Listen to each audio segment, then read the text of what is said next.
12 de novembro de 1977.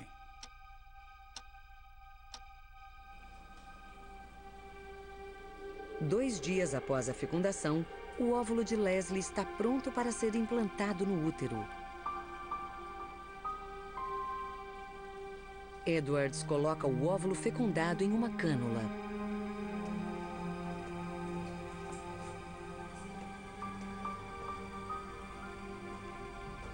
Quando Leslie está na posição adequada, a cânula é passada para Steptoe. Ele a insere diretamente no útero da paciente, liberando o óvulo. Eu senti que aquele era o começo da minha gravidez. Eu só lembro que agradeci quando saí da sala. E não tinha nenhuma dúvida de que ia dar certo.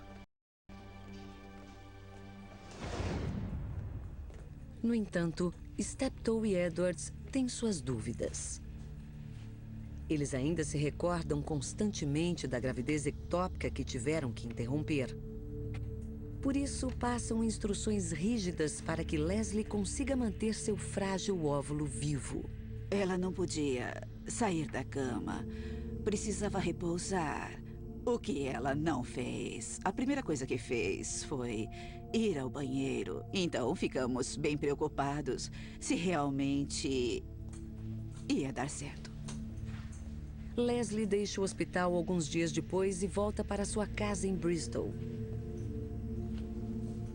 Mas ninguém sabe se o óvulo continua implantado.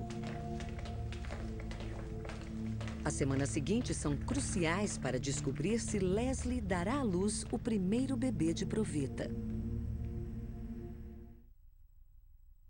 6 de dezembro de 1977. Faz 23 dias que o óvulo fecundado foi implantado em Leslie. Ansioso por novidades, seu marido John entra em contato com Edwards. Eu perguntei para o Dr. Edwards, você pode descobrir se está tudo certo? Ele disse, claro, pode deixar. Edwards realiza testes com as amostras mais recentes de Leslie. Ele está procurando um aumento nos níveis de HCG, o hormônio que indica o início de uma gravidez. Ele fica feliz ao ver um aumento significativo. Leslie e John ficam extasiados. Logo ficamos sabendo que ela estava grávida. Steptoe e Edwards estão felizes, mas ansiosos. Os médicos não querem divulgar a notícia tão cedo. Eles trabalharam bastante para conseguir essa gravidez e sabiam que muita coisa poderia acontecer nos 8 meses seguintes. Patrick foi até a minha sala e então disse, conseguimos outra gravidez. Ele disse, não quero divulgar isso até que ela esteja bem, que a gravidez esteja estável e que tudo esteja normal. Eu falei, quero contar para a equipe do hospital. Preciso fazer isso. A senhora Harry chamou algumas enfermeiras na sua sala e disse que outra paciente estava grávida. Foi maravilhoso. Durante a gravidez, Leslie descansa em sua casa em Bristol, enquanto Steptoe e Edwards prosseguem com seu trabalho em Oldham.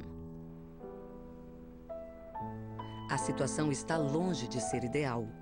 Mas sem recursos suficientes, Steptoe e Edwards não conseguem cuidar de Leslie pessoalmente. Apesar desse inconveniente, há uma sensação de alegria no ar. A gente torcia todos os dias. Com o passar do tempo, tínhamos muita expectativa. Queríamos que ela ficasse bem no dia seguinte e no próximo. 7 de fevereiro de 1978. Na clínica de Oldham, a rotina permanece inalterada para Steptoe e Edwards. Eles continuam fazendo tratamentos de fertilização in vitro, dando esperança a outras pacientes. Leslie, grávida de 12 semanas, está a caminho de Oldham para sua primeira ultrassonografia. Steptoe e Edwards estão felizes, mas sabem que o ultrassom pode revelar complicações. Nós sabíamos, e hoje em dia isso não mudou, que pelo menos 20% das gestações correm risco no estágio inicial. Não importa como tenha acontecido, se foram por meio de alguma técnica de reprodução assistida ou se ocorreram naturalmente. Então sabíamos que havia um longo caminho pela frente. Para alívio de Steptoe e Edwards, o ultrassom de Leslie mostra um feto saudável com batimentos cardíacos fortes. Eles estão orgulhosos, mas decidem manter a notícia restrita ao círculo que participou do projeto. Eles querem que a gestação seja a mais tranquila possível, o que significa deixar a imprensa fora do circuito. Mas alguém revela o segredo.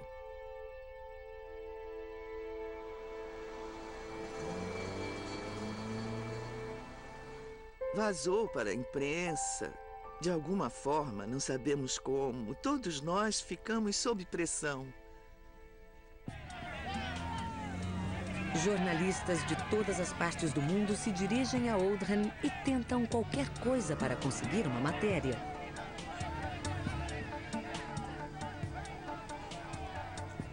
Eles queriam dar as câmeras para que as enfermeiras tirassem uma foto da Leslie Brown ou conseguissem alguma informação e...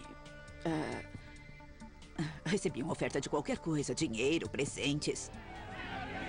Steptoe, Edwards e sua equipe se encontram debaixo dos holofotes de uma mídia cruel. Muita gente achou que estávamos brincando com a natureza, que não deveríamos ter feito isso, mas, a meu ver, era um procedimento simples. Só estávamos ultrapassando um obstáculo. Tivemos muita oposição da igreja e das pessoas que não queriam que a natureza sofresse interferência humana. Eles comentavam sobre manipulação genética para criar Frankensteins ou qualquer tipo de indivíduo bonito, alto, atlético, com talentos específicos. Essas discussões que ainda temos hoje em dia. Esse era o cenário do conflito.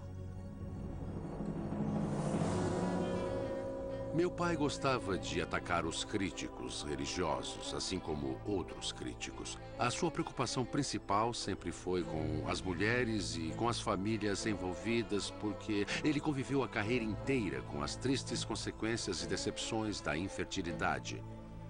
Ele sempre soube que qualquer método que ajudasse as pessoas que realmente queriam ter filhos a engravidar era algo que deveria ser feito, a despeito de qualquer oposição que surgisse. Junho de 1978. Em Bristol, Leslie está no trimestre final de sua gravidez, há 9 semanas de dar à luz. Infelizmente, Steptoe e Edwards estão em Oldham e não podem orientá-la com cuidados pré-natais. De repente, a gestação de Leslie toma um rumo dramático. Ela está com toxemia, uma espécie de intoxicação sanguínea que ocorre em cerca de 10% das gestações. A doença pode ameaçar a vida da mãe e do bebê. Seus tornozelos começaram a inchar e sua pressão estava alta. Claro que isso podia evoluir para um quadro mais sério que poderia afetar a saúde do bebê. Uma semana depois, outro ultrassom revela mais complicações. Além da toxemia, o bebê parece não estar se desenvolvendo normalmente. Leslie precisa ser monitorada com frequência, o que seria impossível caso ela continuasse em Bristol. 11 de junho de 1978. Finalmente, Patrick Steptoe interna Leslie na maternidade do Hospital Geral de Oldham. Leslie Brown foi internada com um pseudônimo, então ninguém sabia quem era ela. E essa situação continuou por bastante tempo, até Louis nascer. Dr. Steptoe estava preocupado com a segurança. Ele achava que não era suficiente, mas as autoridades achavam que quanto maior o número de seguranças, mais atenção chamaria. Julho de 1978. Leslie está no hospital há quase um mês e Steptoe e Edwards conseguiram manter sua identidade em segredo. Mas agora, com 36 semanas de gravidez, tudo muda.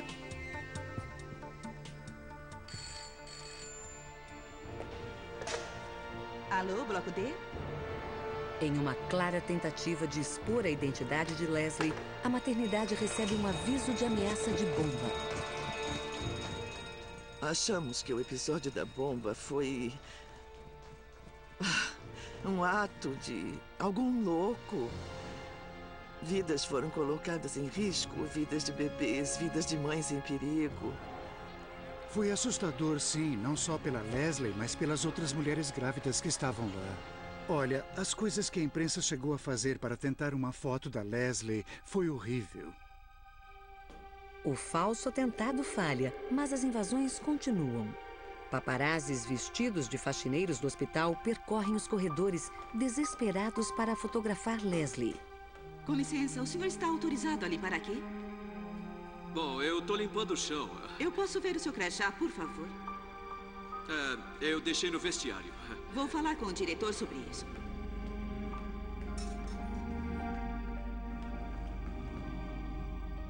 Havia um bar perto do hospital. Ninguém podia ir até lá porque vivia lotado de jornalistas. Eles ficaram praticamente acampados no hospital por semanas. Foi um exagero. E totalmente sem sentido. Tudo aquilo por uma foto. Uns fingiam ser enganadores ou qualquer outra coisa para poder entrar no hospital. Eu recebi uma ligação do hospital sobre um vazamento num dos banheiros. Não estou sabendo de nada. Tem certeza que é nesse setor? Tem. Eu acho que não. Desculpe, vou ligar para a manutenção. Eu fiquei muito constrangida no hospital. Eu fiquei me sentindo culpada. Todas aquelas pessoas tinham que passar por todo tipo de transtorno por minha causa.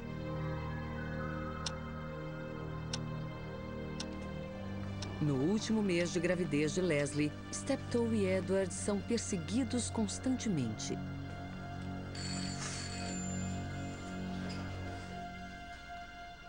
Alô? Sim, pois não? A imprensa quer dar o furo sobre o que poderia ser a maior matéria científica desde que o homem pisou na Lua. Alô?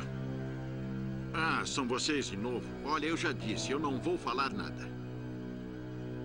Steptoe e Edwards sugerem que John e Leslie deem uma entrevista para um dos jornais, na esperança de que isso os protegesse dos demais. Nenhum comentário. O Sr. Steptoe e o Dr. Edwards disseram pra gente dar uma entrevista. Eles disseram, se vocês negociarem com o jornal, teoricamente, o restante vai parar de atormentar, mas não funciona assim. John e Leslie dão exclusividade a um jornal britânico. O contrato exige que o jornal coloque seguranças na porta do quarto de Leslie. Mas a imprensa não desiste. Leslie entra na 39ª semana de gravidez. Patrick Steptoe e Robert Edwards se concentram no aspecto mais importante do momento. A saúde de Leslie e de seu bebê continua em risco, já que a toxemia persiste. –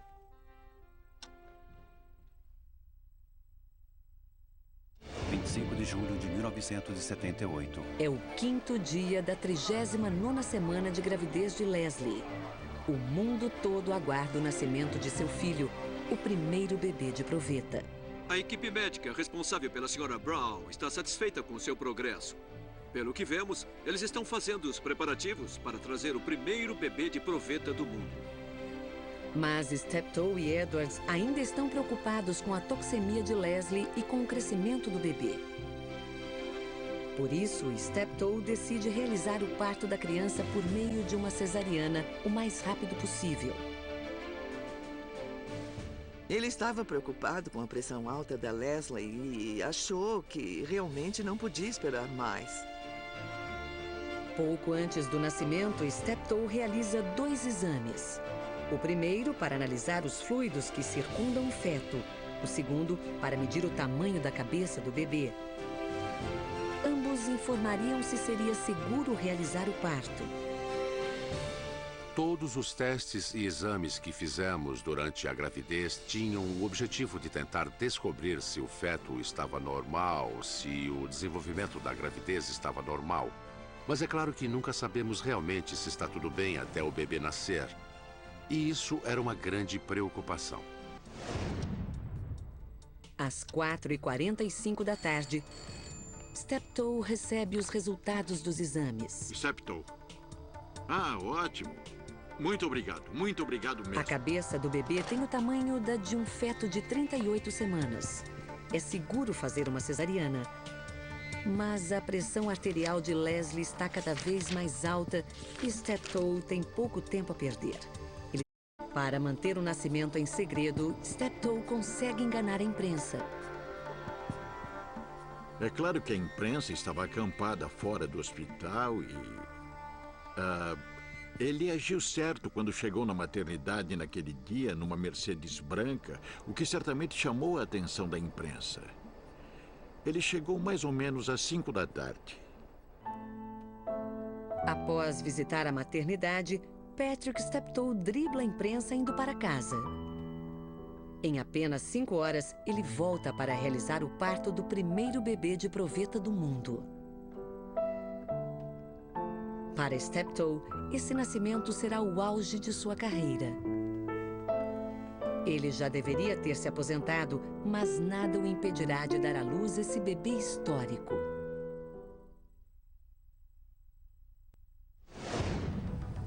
Às 10h30 da noite, quando quase nenhum jornalista estava por perto, Steptoe retorna ao hospital.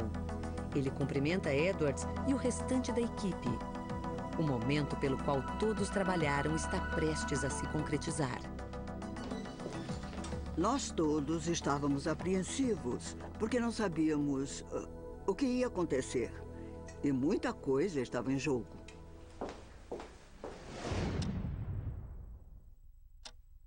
Às 11h38 da noite, Leslie é levada para a sala de cirurgia. John precisa ficar no quarto. Há muita tensão no ar. Edward se junta à equipe para assistir a Steptoe iniciar a cesariana. A cirurgia, na verdade, foi como toda cesariana de Patrick Steptoe. Rápida e fácil.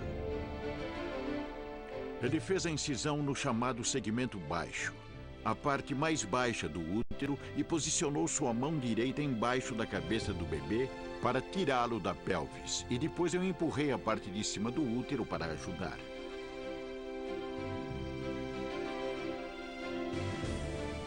Às 11h47 da noite, nasce o primeiro bebê de proveta do mundo. Foi um grande acontecimento. Quando ela chorou, o Sr. Steptoe disse: "É assim que eu gosto. Mostre que você tem bons pulmões."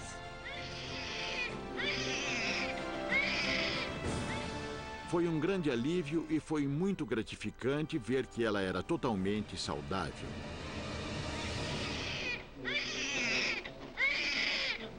Eu fiz uma prece em silêncio, dando graças a Deus por tudo estar correndo bem. Foi maravilhoso. O bebê pesa 2,6 kg. Louise, como é batizada, é o auge da carreira de Edwards. I am now handing the baby to Dr. Edwards, whose brains, skill and perseverance has made this birth possible. He started this work some 20 years ago and has concentrated a great deal of time and energy into the project. A equipe médica cuida de Leslie enquanto Louise conhece seu orgulhoso pai.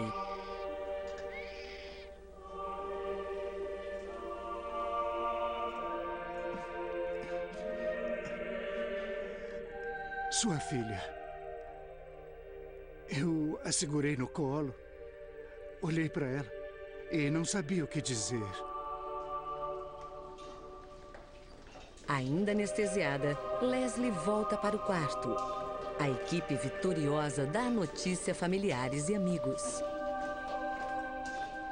Eu me lembro bem que abrimos uma garrafa de champanhe na hora. Estávamos muito felizes pelos Browns, mas também pelo Robert e pelo Patrick. Porque, de certa forma, aquele bebê saudável era a maior prova da fé e da dedicação dos dois ao projeto. Foi um verdadeiro alívio. Fiquei muito feliz por ele finalmente ter conseguido, depois de tantos anos de frustração e de muito trabalho. E depois de insistir tanto naquele projeto, mesmo com todo tipo de oposição e das várias decepções, foi fantástico. Leslie descansa durante a noite. Depois, finalmente, Steptoe leva o bebê que ela aguarda tanto tempo.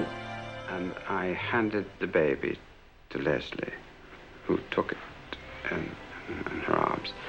And the expression on her face was absolutely extraordinary. After about a minute, she said, she was looking at the baby, and she said, "Thank you for my baby." Durante toda a gravidez, ele disse que ela era um bebê especial. Ele não a chamava de bebê de proveta ou algo do gênero. Sempre falava em bebê especial. Eu acho que nunca vou me esquecer disso. 10 anos depois de se conhecerem, Patrick Steptoe e Robert Edwards alcançaram o sucesso. Eles trabalharam com pouco apoio e recursos escassos, enfrentaram uma intensa oposição, mas fizeram história. This one woman had got something that she couldn't have had without our help, and this was really a moment of great satisfaction. Sabe, eu tenho muito orgulho por fazer parte daquela equipe. Foi uma conquista brilhante. E, sinceramente, eu acho que não receberam o reconhecimento merecido.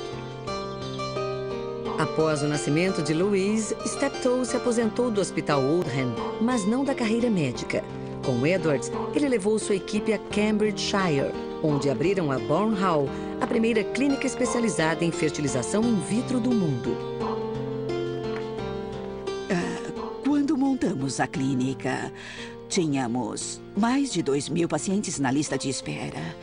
Realmente era uma questão urgente e precisávamos ser rápidos, porque o Patrick acrescentava nomes àquela lista todo dia. Atualmente, com 85 anos, Robert Edwards continua envolvido ativamente com fertilização in vitro. 10 anos depois de sua primeira conquista, Patrick Steptoe faleceu. Ele visitava Louise frequentemente e a visitou pouco antes de morrer. Ela brincou bastante com ele.